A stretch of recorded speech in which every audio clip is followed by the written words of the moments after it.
Bueno, yo voy a tratar de ser concreto y de por qué planteé este tema siguiendo con la idea del proyecto institucional. Para los que lo quieran buscar, está en el artículo 93 del decreto 2299. Y lo que me interesa es pensar un poco el plan de prevención de riesgo, que generalmente el plan de riesgo se lo asocia con riesgo físico, ¿sí? Porque nosotros venimos de una escuela donde se trabajaba con los principios de un alumno como menor y el cuidado venía por ese lado, ¿no? de riesgos físicos. En la actualidad hay otros tipos de riesgos y me parece que nosotros tenemos que asociar el plan de prevención de riesgo con la política de cuidado. Las políticas de cuidado internacionalmente, ¿sí? La están tratando la CEPAL, el CIPEC, y muchos países están tratando de que las políticas de cuidado tengan un enfoque de derecho. Entonces, cuando uno habla de políticas de cuidado son las acciones públicas, ¿no? Que uno realiza donde hay personas que de alguna manera dependen de nosotros. Y nosotros por la ley de promoción de derechos del niño estamos considerados agentes públicos y por lo tanto nuestro enfoque debiera ser hacia esas políticas de cuidado. Y si se tiene un cargo jerárquico, con más razón, porque no solamente se tiene a cargo alumnos, se tiene a cargo docentes y familias. Entonces, me parece un punto interesante pensar cuando uno va a tratar el proyecto institucional, qué entendemos por el cuidado, ¿no? Posiblemente haya una mirada un poco más viejita de este cuidado y otra un poco más moderna. Uno lo puede googlear sobre todas las cuestiones de políticas internacionales respecto de esto. Recordemos que nuestra Constitución adhiere a las políticas de derechos de las personas. Entonces es importante tener esto en cuenta. Pensar en quiénes son los cuidadores también, ¿no? Porque ahí hay un punto interesante. Uno de los cuidadores es el Estado, y ahí es donde entramos nosotros, porque al ser agentes públicos representamos al Estado en el territorio. Muchas veces se escucha a docentes decir que el Estado está ausente, pero la realidad es que ese docente es el Estado, es la figura que representa al Estado en una comunidad. Entonces, como que se quiere sacar esta responsabilidad encima, y hay varias leyes que marcan que es responsable. Otro de los cuidadores es el mercado, por eso hay derechos del consumidor donde uno puede estar asistido respecto de denuncias o de maltratos comerciales, como publicidades que no se respetan y qué sé yo. La comunidad es otro cuidador y la familia. En esto ustedes van a ver que van a aparecer leyes que están, digamos que en la actualidad están cada vez un poquito más fuertes y por ejemplo la ley de ESI se tendría que tener en cuenta respecto de las políticas de cuidado, la ley de género y la ley de acoso laboral en el caso de los docentes, que es la 13168. Entonces, cuando nosotros ahora pensemos en un plan de prevención del riesgo, no lo tenemos que ver solamente con un cuidado físico, decir, hay una escalera, hay un cable suelto. Eso está perfecto. Pero hay otros cuidados que hay que pensar desde nuestro rol. Y por ejemplo, con esto no quiere decir que las soluciones vayan a ser de un día para el otro. para nada. Pero si yo veo desde mi lugar, que es el lugar de docente, el lugar de educación, el lugar pedagógico, los riesgos a los que está expuesto un alumno, un estudiante, es que no reciba el conocimiento que corresponde. Entonces asociamos automáticamente a este riesgo de no recibir el conocimiento a un plan de continuidad pedagógica. Y ahí está nuestra verdadera política de cuidado, es decir, cuál es mi responsabilidad, mi función como agente público respecto de un chico que tiene que recibir educación que no la está recibiendo. Bueno, entonces acá, ante esa situación, ante ese riesgo, ante esa contingencia, si quieren lo van a poder encontrar también como contingencia, ustedes van a pensar, por ejemplo, un plan de continuidad para un chico que no tiene conectividad, ¿sí? Es un plan de continuidad pedagógica distinto, por ejemplo, a un chico que está internado y necesita recibir los contenidos. Es otro tipo de plan, son dos planes distintos. En un plan vamos a tener que pensar nuestra acción, nuestra propia acción como docentes, pero además involucrar a otros agentes del Estado que tienen que dar cuenta de esto. Si un chico no tiene conexión, no es solamente el docente respecto de los contenidos o el conocimiento, sino que también aparecen otros actores políticos como se me fue la palabra, el servicio local, por ejemplo, o el servicio regional, que tienen que dar cuenta de esto, de que ese chico no está teniendo conexión. Entonces, cuando yo vaya a pensar un plan de acción, ¿sí? Es decir, ¿cómo voy a actuar con esto? Bueno, con uno voy a actuar involucrándome directamente haciendo una tarea pedagógica, y con otros me voy a involucrar haciendo las denuncias que corresponden, informando a quién corresponde respecto de esto y además hacer mi tarea pedagógica. Me parece, yo no voy a profundizar mucho en esto porque me parece que es un tema de reflexión, de pensar cómo están yendo las nuevas políticas sobre derechos y garantías. Si bien hay mucha confusión en esto, pero sí hay principios jurídicos bastante fuertes respecto de la CEPAL y de la OEI. Hay varias organizaciones internacionales del CIPEC donde se está trabajando seriamente, y cómo se ve el cuidado, ¿no? Cómo se ve más allá de las chicanas políticas que pueden darse en la actualidad. El cuidado, y sobre todo si nosotros nos pensamos como agentes responsables de cómo llega el conocimiento de un chico, bueno, ahí nosotros tenemos que pensar. Parece complejo, pero en realidad son acciones simples que uno tiene que ir pensando, decir, bueno, tenemos chicos sin conexión en la actualidad que no están recibiendo lo que tienen que recibir, chicos que están siendo abusados y no están recibiendo el conocimiento que tienen que recibir. Entonces tenemos que actuar desde dos lugares, como les dije recién: desde nuestro lugar pedagógico y de nuestro lugar de denunciar y comprometer. No va a haber respuestas rápidas, en esto no hay respuestas rápidas porque es una toma de conciencia social, y ahí me parece que hay que elaborar profundamente, es decir, cómo nosotros estamos viendo esta responsabilidad de cuidado.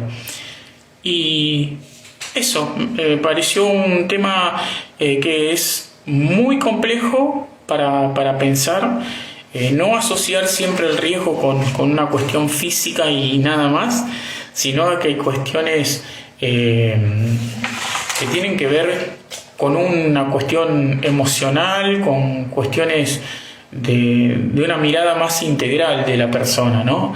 Y que nosotros tenemos que pensar, más allá de que es nuestro trabajo y que vivimos de esto y que se nos plantean dificultades todo el tiempo, la responsabilidad que va más allá de eso, ¿no? Es decir, Nuestros alumnos son personas y muchos de ellos están viviendo situaciones bastante complejas, y me parece que el cuidado de nuestro lugar empieza por hacer una distribución del conocimiento un poco más equitativa, para que este chico en el futuro pueda tener otras herramientas para poder desempeñarse, no sé si mejor, pero sí muchos ven esto de las políticas de cuidado como una vida de calidad, una vida digna, ¿sí? Hay que pensar en estas cuestiones, me parece. Es decir, cómo se puede construir desde un plan de riesgo, desde un plan de continuidad pedagógica, una vida digna. Y eso, no sé si alguno tiene alguna pregunta.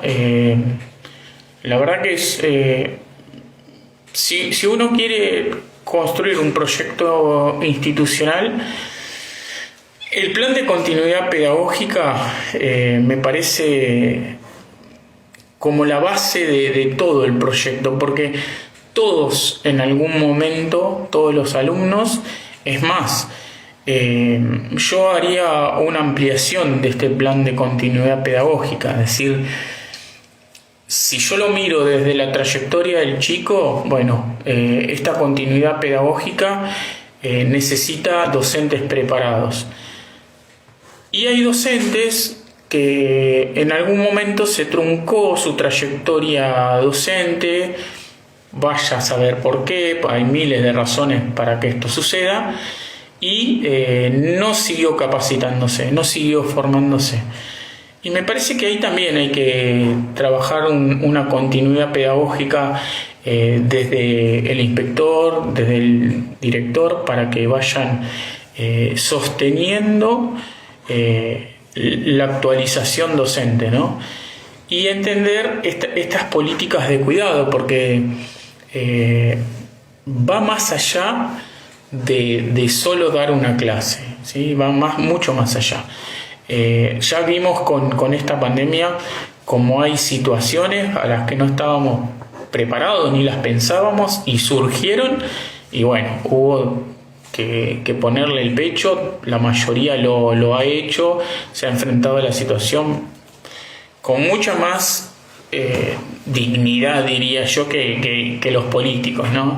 Porque realmente los docentes le han puesto el pecho a todo esto y lo han sacado adelante. Pero bueno, hay que sostener esto y empezar a ver el riesgo.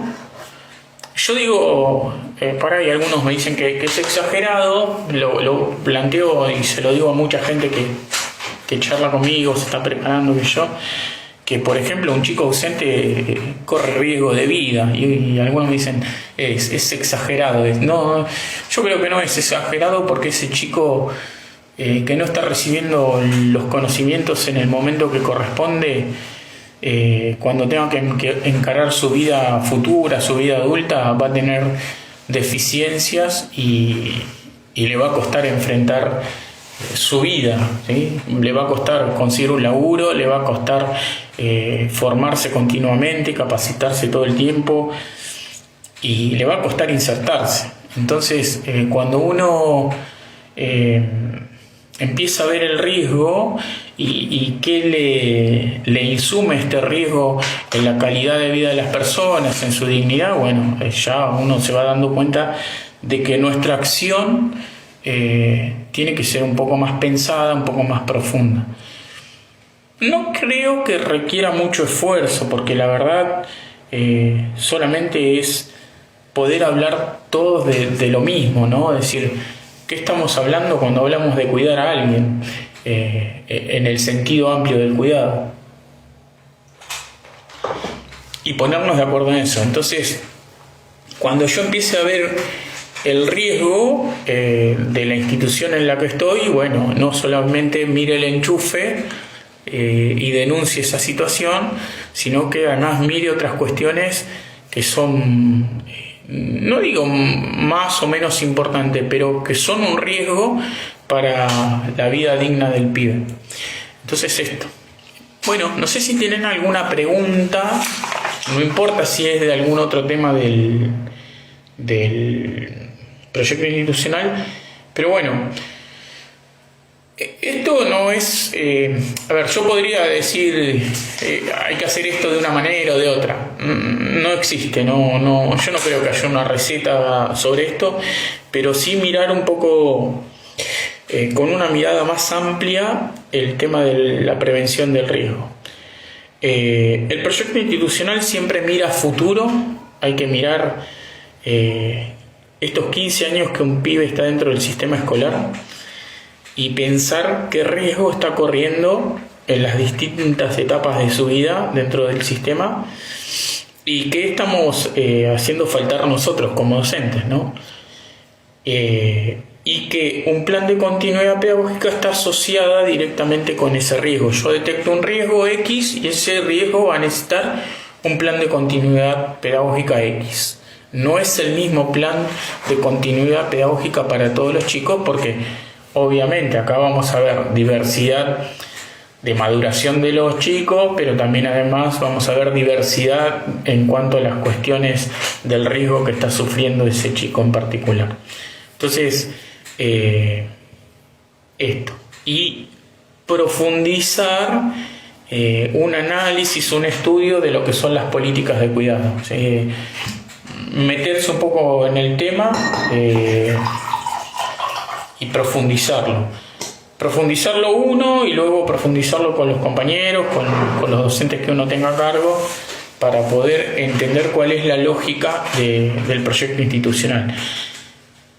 Yo insisto que el proyecto institucional me parece una herramienta excelente, que debe dar un espacio de discusión, un espacio de preparación, de formación, de actualización y que hay que ponerlo en práctica. Si no lo pone en práctica un director, bueno, los docentes tienen que empezar a mover esto, porque digamos es una herramienta legal,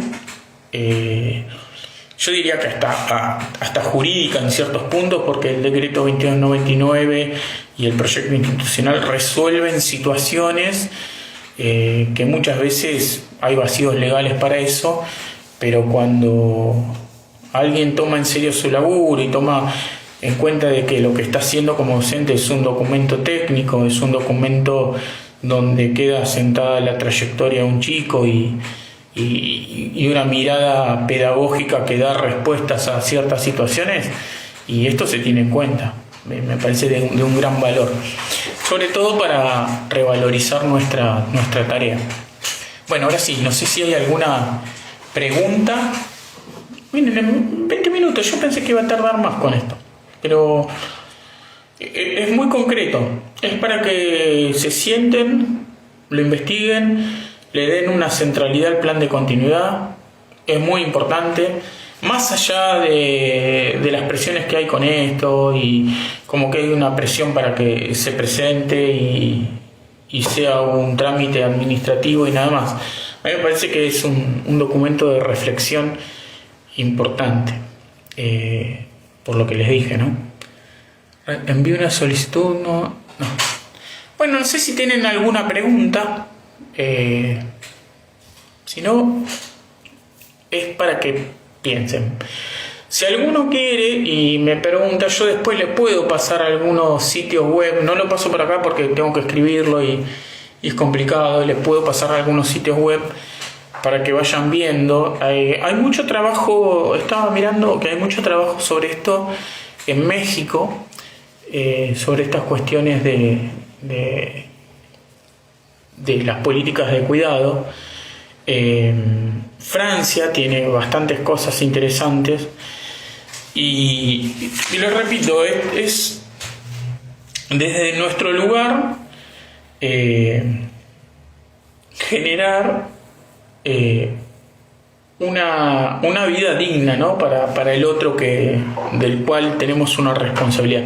Y una cosa más que me estaba acordando es cuando uno piensa desde la política de cuidado, lo que está generando, y acá entra un autor como Matus, es una agenda estratégica, ¿sí? Porque está poniendo en la mesa, como en una agenda pública, diría, ¿sí? Desde la escuela, aunque a veces quieren desmerecer esta situación, ¿no? Pero la escuela puede poner en una agenda pública local, una agenda política local, ciertas cuestiones que surgen, ciertos riesgos que surgen alrededor de la escuela, alrededor de esa comunidad. Y me parece que esto es importante como una agenda estratégica, ¿sí? Las agendas estratégicas tienen una mirada a largo plazo, no es algo que se va a solucionar de un día para el otro, pero lo que permite una agenda estratégica al plantearse un objetivo, por ejemplo, si nos planteamos todos la cuestión de conectividad, exigir en ese sentido, nosotros no podemos resolver esa cuestión porque tiene que existir ahí una infraestructura económica, política, social que dé respuesta a esto, pero sí se pueden ejercer las presiones que corresponden para que esto se lleve a cabo. Entonces, supónganse que nos ponemos como objetivo a largo plazo que todos los chicos tengan conectividad y podemos planificar una agenda de corto plazo, de mediano plazo que nos lleve a esto. Por ejemplo, presentar todas las escuelas un documento sobre la cantidad de chicos que tenemos sin conexión, la necesidad que se tiene respecto de esto, ¿sí? El valor que tendría que todos los chicos pudiesen estar conectados y exigir de alguna manera respuestas del Estado. Sí, todos pueden decir que los inspectores la van a cajonear, que los directores la van a cajonear, que el jefe... Bueno, puede ser que la cajoneen, pero cuando se empieza a hacer sonar las cosas y se empiezan a plantear o se empiezan a hacer planeamientos sistemáticos desde todos los lugares, las escuelas, instituciones, regiones, lo que fuese, esto empieza a tener un peso. ¿Sí? La agenda pública se construye así, con la demanda, con la necesidad. Entonces, si en los proyectos institucionales empiezan a surgir este tipo de cosas, me parece potable poder pensarlo como agenda estratégica. Para esto es interesante, releer Matus y lo que es el plan estratégico, ¿no? de Matus. Plantéense desde el rol de agentes públicos todo esto.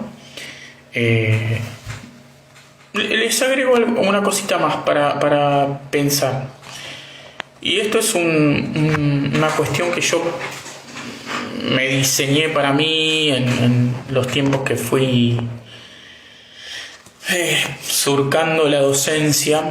El estatuto de alguna manera nos plantea que cualquiera puede ser docente, ¿sí? Sobre todo en la época en que ingresé yo a la docencia, hasta un bachiller con orientación docente podía estar como preceptor. Ahora, ya se exige que estén en la carrera, por lo menos. Un alumno técnico de secundaria también podía estar dando clases. Un profesional sin capacitación podía estar dando clases. En general hay muchos casos. Todavía existen algunas cuestiones, pero cada vez menos. Sin embargo, podemos tener estudiantes dentro de la institución. En esos casos, el director tiene que trabajar fuertemente con ellos, a mi entender, como pareja pedagógica, para estar en el aula acompañando, formando. Así que eso es una opinión. Pero yo me hice como un esquema donde dividía al docente en 4 partes. Una de ellas como trabajador, ¿no? Nosotros somos trabajadores. Lo cual a veces entra en conflicto con otra parte de nosotros, porque al ser empleado yo me encuentro en una situación de opresión de alguna manera, y esto lo podemos ver porque cuando salgo de esa situación y tomo un cargo jerárquico, en general ese oprime al que está abajo. Este es el planteo que hace Freire en la pedagogía del oprimido, ¿no? Como trabajador tenemos una lógica, ¿sí? Y a veces nuestros derechos como trabajador queremos imponerlos sobre otros derechos. Luego considero que otra de nuestras partes, si pudiésemos dividirnos, sería la de agente público, donde desde ese lugar nosotros tenemos que garantizar, lo cual también entra en contraposición con la primera parte de empleado, porque digo, soy empleado pero además tengo que garantizar cuando a mí no se me garantiza, entonces entra como en una lógica media extraña. Otra parte que considero que es la que menos se desarrolla por muchas cuestiones, no solamente, a veces es porque se ignora y otras porque políticamente no es bueno que el docente lo ejerza, y es esta cuestión del docente como pedagogo. Esta claramente entra en crisis total con la del docente empleado, ¿sí? Yo soy un docente empleado, un docente agente público que debe garantizar y un docente pedagogo. Entra en contraposición con la primera porque un pedagogo se supone que es un pensador crítico y el empleado, si tiene que obedecer, no actúa como un pensador crítico. Entonces, a veces yo no sé si esto es una cuestión que solo del docente o es una cuestión social y política por la cual nosotros no ejercemos ese rol correctamente. Y me parece que cuando uno entra en esta cuestión de trabajar con un proyecto institucional, con un plan de continuidad pedagógica, con una política de cuidado, mirando los riesgos respecto de una vida digna, de una vida de calidad, ahí entra en juego nuestro rol de pedagogo más que el de empleado, y claramente entra el del agente público. Y por último, antes nosotros hablábamos de la vocación docente, que también se confundía con otras cosas, como vivir para esto por una devoción y un sacrificio, y me parece que yo lo pensé más desde una mirada política, es decir, el docente como un político que tiene una mirada prospectiva, una mirada de futuro, una mirada de pensar en la calidad de las personas que tiene a cargo y por las cuales debe enseñar. Y me parece mucho mejor esa mirada, es decir, pensar en el futuro de otros. Entonces, tenemos que ver en esta mirada prospectiva y política que no solamente hay un futuro de los alumnos, sino que hay un futuro nuestro como pedagogos, como pensadores críticos, por el cual nosotros también debemos pensar en políticas de cuidado, es decir, nosotros mismos, respecto de nosotros, tenemos que pensar desde las políticas de cuidado, cuidarnos nosotros, no mirarnos tanto como empleados, porque ahí ya nos limitamos, sino mirarnos un poco más como pedagogos, porque este es nuestro fuerte, digamos. Hacer el trabajo de pedagogo como corresponde, generando calidad en los alumnos, también eso retroalimenta nuestra posición para luego reclamar otros derechos, ¿sí? Si yo me paro desde el lugar de empleado, siempre tengo un lugar de sumisión. En cambio, parándome desde mi profesión, esto lo planteaba Freire claramente, él se dedicó a trabajar con gente que tenía oficio y generaba todo su empoderamiento desde ese oficio. Y nosotros muchas veces dejamos de lado nuestro oficio. Entonces hay que volver a nuestro oficio, pensar en que nosotros somos enseñantes y desde ese lugar darle valor a todos nuestros derechos como trabajadores de ese oficio. Entonces, es para charlar largo, pero bueno, me parece que las políticas de cuidado y pensar en un plan de riesgo, hay muchos riesgos, no solo del alumno, hay riesgos de las familias, hay riesgos de los docentes, y bueno, acá hay que sentarse y discutirlo, ponernos de acuerdo y sistematizarlo. Pero hay que mover la agenda pública. El proyecto institucional tiene que ser una herramienta para denunciar concretamente lo que sucede en las escuelas. Hay que hacer visible lo que pasa, porque hay chicos que no aprenden porque los docentes no enseñan, pero hay chicos que no aprenden porque no tienen conectividad, porque se están muriendo de hambre, porque no sé, viven en un ranchito que se cae a pedazos, entonces no van a tener conectividad jamás. Se van a pensar en otras prioridades, y es entendible, y no en eso. Entonces, bueno, me parece que los proyectos institucionales nos ponen a nosotros a pensar en nuestro rol de agente, en nuestro rol político, en nuestro rol de pedagogos. Y eso. Bueno, no sé si quieren hacer alguna pregunta. Yo veo que hay gente ahí, porque están anotaditos, pero no, como no hay actividad, a veces no sé si están escuchando.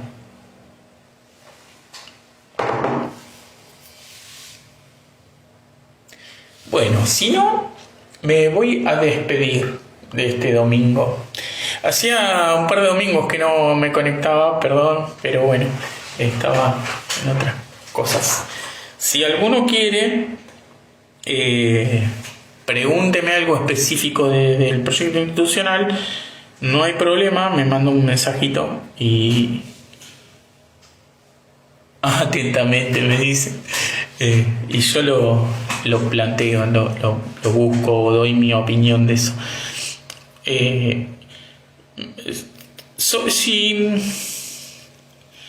A veces uno piensa, ¿no? Hola, si ves es el tema, insisten que enseñemos, pero las dificultades son muchas.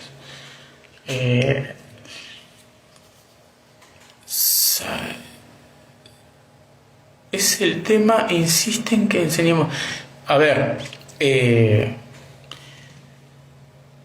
yo creo que no nos debieran insistir en que enseñemos. Nuestro lugar es el de la enseñanza. Muy interesante. ¿Qué dice acá? Espera.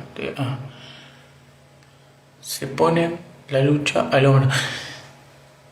Sí, hay que ver qué luchas se ponen, porque a veces nosotros tenemos que enseñar algunas cosas.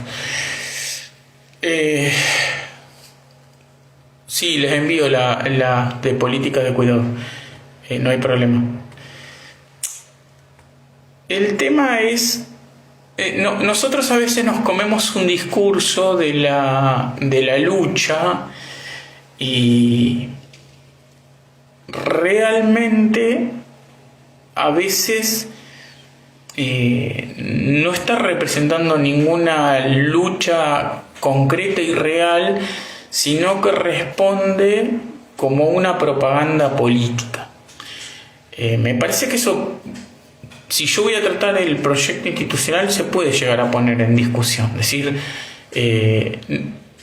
recién decía, pero que quiero volver hacia atrás, algo así como que insisten que enseñemos. Vuelvo a esa idea. Nadie debiera insistir en que enseñemos. Eso es nuestra esencia, digamos. Yo no sé, nuestro laburo no es otro más que enseñar. Por lo tanto, lo que por ahí deberían o podrían insistirme es: che, ese método no te está resultando, pensá en otro método, y me insisten en eso. Bueno, pero sigo enseñando. Es decir, a veces uno se pone a la defensiva ante una exigencia que que es parte de lo que somos. O sea, yo no me puedo oponer a que venga el director y me diga, tenés que enseñar. Es lo que yo debo hacer. No hay una discusión en eso. Y si la hay es porque estoy equivocado. No sé, no me parece. Y si hay alguien que no le gusta enseñar, no sé, me parece que se puede poner un kiosquito y si no un maxi kiosco que le va a dar mucha más felicidad, ¿no? Pero lo que hacemos los docentes es enseñar, o sea, no hay una discusión en eso. Y los que quieren hacer un planteo solamente laboral, me parece que no cuaja con todas las responsabilidades que nosotros tenemos legales.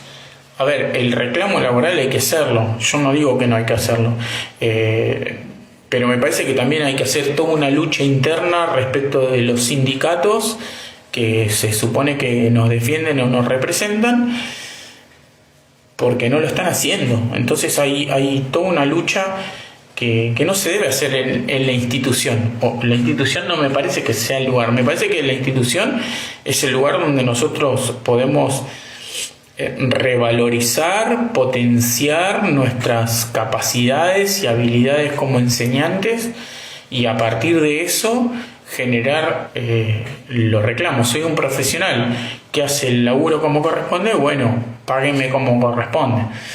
El tema es que muchas veces quieren mostrar nuestra chatura para luego decir, bueno, estos tipos no se merecen ningún sueldo o ningún tipo de nada. Entonces, ahí me parece que está la lucha. Pararnos desde una mirada profesional, empezar a elaborar eso y digamos, yo dividía el docente como 4 partes. Bueno, hay 3 en las que debe trabajar profundamente, como agente, garante, como político, pensar en el futuro, generar agendas estratégicas de laburo y como pedagogo, porque el docente no debe hacer otra cosa más que eso. Obviamente surgen cuestiones sociales donde el docente va a estar, yo no digo que no, pero está desde la denuncia, porque el docente no es médico, el docente no es economista, el docente no hace una tarea social profunda, sino que lo que puede hacer es desde la denuncia, porque los parches ayudan a un caso, no a la generalidad de lo que se vive socialmente respecto de, falta de comida, por ejemplo. ¿Cómo diseñar un proyecto institucional cuando los problemas son tantos de dentro a fuera de la escuela? A ver, pensemos, y acá está nuestra capacidad de problematizar. Los problemas son problemas, pero no son problemáticas hasta que se los cuestiona, ¿sí? Hay 4 causas específicas de los problemas que pueden surgir en la escuela. Puede haber más, yo le voy a poner 4 para que veamos un ejemplo. Puede haber causas familiares, ¿sí?, de que le suceden a un alumno, causas sociales, políticas que le pueden surgir a un alumno, y de esas 2 causas yo tengo una intervención mínima. Puedo trabajar con la denuncia para que otros equipos trabajen sobre ello, equipos de orientación escolar, el equipo de servicio local, equipos municipales, equipos provinciales, pero yo estoy limitado porque no estoy preparado para eso. Bien. Luego hay causas institucionales, ¿sí? Por ejemplo, un chico no está viniendo porque le hacen bullying a la escuela y no se trabaja el bullying, o porque existe violencia por parte de los docentes, de alguna manera puede ser simbólica esa violencia y no se trabaja sobre eso, así que al chico que faltaba se lo recupera por las 7:36, pero vuelve a inasistir porque está siendo maltratado de alguna manera. O pueden existir causas pedagógicas. Entonces el alumno no quiere venir a la escuela porque no entiende, porque siempre se le repite lo mismo y sigue sin aprender, vive repitiendo, entonces está ahí. Sobre las dos segundas causas, que son institucionales y pedagógicas, yo sí puedo y debo intervenir, porque tienen que ver con mi rol y mi función, ¿sí? Las familiares y las sociales puedo denunciar, pero las otras dos tengo que intervenir porque es mi función. Entonces, pueden existir un montón de problemas fuera de la escuela, pero yo tengo que trabajar problematizando los problemas que son de la escuela, ¿sí? Por eso tengo que trabajar el clima escolar, tengo que trabajar el bullying, tengo que trabajar la ESI, tengo que trabajar el género, tengo que trabajar la inclusión, tengo que trabajar los métodos pedagógicos. Ahí debo ser un profesional. Poner las excusas de lo que pasa afuera para no trabajar en la escuela, y es un problema del cual muchos se están agarrando y tenemos los resultados que tenemos. De todo esto, ojo, porque no es solamente una cuestión que los docentes hacen per se, sino que toda la sociedad, toda la política tiende a esto, y entonces de alguna manera se desacredita, ¿sí? No es fácil, no es sencillo, pero uno tiene que empezar a focalizar en las cuestiones pedagógicas, porque si no, si no puede solucionar desde su lugar del que se preparó, menos va a solucionar de otro del que no está preparado. Entonces, hay que empezar a generar problematizaciones respecto de lo que sucede y trabajar en los dos sentidos. Denunciar si un chico no está comiendo, denunciar si un chico no tiene conectividad, pero además trabajar en los planes de continuidad pedagógica que corresponden a esos chicos, ¿sí? Porque si no, además de estar muriéndose de hambre, en el futuro va a estar muriéndose más de hambre porque no tiene los conocimientos para insertarse. Entonces hay un doble laburo que debemos potenciar, y no es una sola escuela la que la debe ser. Todas las instituciones deben focalizar en el mismo trabajo, en la denuncia y en el plan de continuidad. Nosotros no podemos negarle al pibe, además de que se está muriendo de hambre, negarle los conocimientos, porque esa es nuestra función. Entonces, cuando yo pienso en políticas de cuidado, tengo que pensar en que uno de los cuidados es que el pibe tiene que comer, que el pibe tiene que tener conectividad, pero además tiene que recibir los conocimientos. Del tema de recibir los conocimientos, el responsable es el docente. No importa el cargo, nivel, función que tenga. El docente es responsable de los conocimientos. Y eso es fundamental. El cuidado, desde nuestra mirada, tiene que estar puesta en el conocimiento, ¿sí? El conocimiento no es solamente una cuestión teórica. Hay conocimientos que son la formación integral del conocimiento, de la educación, también tiene que ver, no sé, por ejemplo, con las emociones, ¿sí? ¿Cómo se enseña esto a un chico, ¿no? Entonces, pensemos en nuestra responsabilidad, y de ahí decir, bueno, a ver, yo no puedo cambiar todo de golpe, pero sí empezar a pensar en un plan de acción respecto del cuidado. Y es una mirada altamente política de parte nuestra. Bueno, están quedando 10 minutillos. Miren cómo se armó la horita. No sé si alguno tiene... Elsa, no, esto no, lo que yo planteo no es ni una discusión, ni para que... Es solamente para pensar. Es decir, pensemos nuestro rol. A ver, es algo difícil, es algo que políticamente, y no es de ahora, históricamente se nos echa tierra. Hay muchas responsabilidades que se plantean como del docente, y la realidad es que no son del docente, ¿sí? Las cuestiones sociales no son responsabilidad del docente. Nosotros podemos intervenir acompañando ciertas cuestiones, pero nuestro rol y función tiene que ver con lo pedagógico. Ahí nosotros tenemos que atender claramente. Sí, se nos tapa nuestro rol y función llenándonos de actividades burocráticas, administrativas. Y esto hay que empezar de alguna manera a seleccionarlo, a empezar a poner en claro qué es lo urgente y qué es lo importante. ¿Sí? Y si yo pienso en riesgos que va a sufrir un chico en su futura inserción en la comunidad, lo importante es enseñar. Yo no veo otra cosa, ¿sí? No veo otra cosa importante.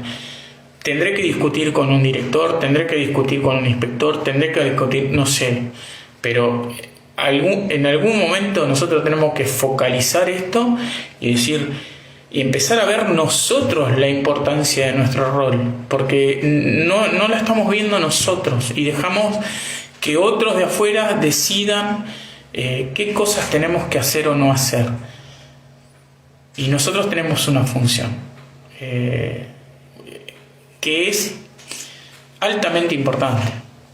Y si nosotros no le damos ese lugar, yo creo que se van a perder más cosas de las que se vienen perdiendo. Entonces, en algún momento tenemos que parar la pelota y decir, bueno, a ver, ¿qué es lo importante? ¿Solamente entregar un bolsón o es entregar el bolsón y además enseñar? ¿Sí? No me resulta enseñar porque el pibe no tiene conexión, no me resulta enseñar porque el pibe no recibe el librito ese, ya no me sale el nombre. No sé, algo tengo que pensar para que el pibe aprenda lo necesario para poder en el futuro seguir estudiando, si se puede dar esta oportunidad, insertarse en una comunidad desde un oficio y conseguir un laburo, ser un ciudadano que no dependa solamente del Estado. No sé, hay muchas cosas que elaborar en esto, ¿sí? Y bueno, como les dije, la vida digna, ¿no? Pensar en una vida digna. Lo que no queremos para nosotros no lo tenemos por qué querer para un alumno. Muy claro, eso coincido plenamente. Espera, nuestro rol es principalmente pedagógico. No, eso de que no resulta. No comparte eso de que no resulta. Sí, siempre se debe enseñar, está claro. No sé, yo no concibo el lugar de docente sin enseñar. A ver, hay que buscar de mil maneras. Si se les tiene que quitar el sueño por algo, no es por entregar el contralor es porque el pibe entienda un concepto, entienda una idea. No sé, hay 3 cositas que me parecen fantásticas y creo que todos los pedagogos esto lo tienen o lo repiten de distintas maneras, pero lo plantean, que es la transposición didáctica, la secuencia didáctica y el conflicto cognitivo. Es decir, yo tengo que generar esas 3 cosas de alguna manera. Primero se enseña y después se entrega el bolsón. Sí, ojalá fuese así. Pero bueno, estas 3 cosas, la transposición didáctica, no sé, lo pueden escuchar a Tenti Fanfani cuando dice que los docentes tienen que ser licenciados en cumbia villera. ¿Por qué lo dice? Porque, bueno, conocemos el lenguaje del pibe y de ese lenguaje lo llevamos al lenguaje académico. La transposición didáctica es algo que a veces pienso que quedó de lado como método, como técnica, no sé, y el docente se olvida de generar un conocimiento escolar. Eso me parece terrible. la secuencia didáctica, es decir, enseñar de lo más simple a lo más complejo. No tiene mucho secreto. El conflicto cognitivo, Piaget dice generar ese desequilibrio, ¿no? Entropía y homeostasis, lo plantea él como biólogo. Eso, es decir, el conflicto cognitivo es enfrentarme a una problemática y ver qué tengo yo en mi memoria para contrastarlo y empezar a generar un nuevo conocimiento. Eso, no sé. A veces me raya todo esto, digo, no puede ser que me ponga tan loco. Pero bueno, espero haya servido de algo. La idea es que pensemos. No sé, a veces no encuentro respuesta a todo, pero sí, a veces con las preguntas que me hacen, me pongo a pensar algunas respuestas y bueno, sale esto. No sé si ayuda mucho o no, pero bueno, acá estamos. Me voy despidiendo porque Instagram a la hora corta, entonces no quiero que corte sin despedirme. Y bueno, me agrada que estén ahí. Después veo que otros lo ven en diferido, pero que lo ven. Si alguno necesita alguna respuesta más concreta, me escribe acá, me escribe abajo del video y yo los miro, las preguntas. Muy buenas aportes. A veces no sé si estoy viejo porque eso que había visto no sé, cuando tenía 19, 20 años en el profesorado, digo, como siento que me sigue sirviendo y yo no sé si se sigue enseñando de la misma manera. Todo en la escuela es un acto pedagógico, sí, todo. Sí. Bueno, que tengan un buen finde y gracias por estar ahí. Saludos a todos.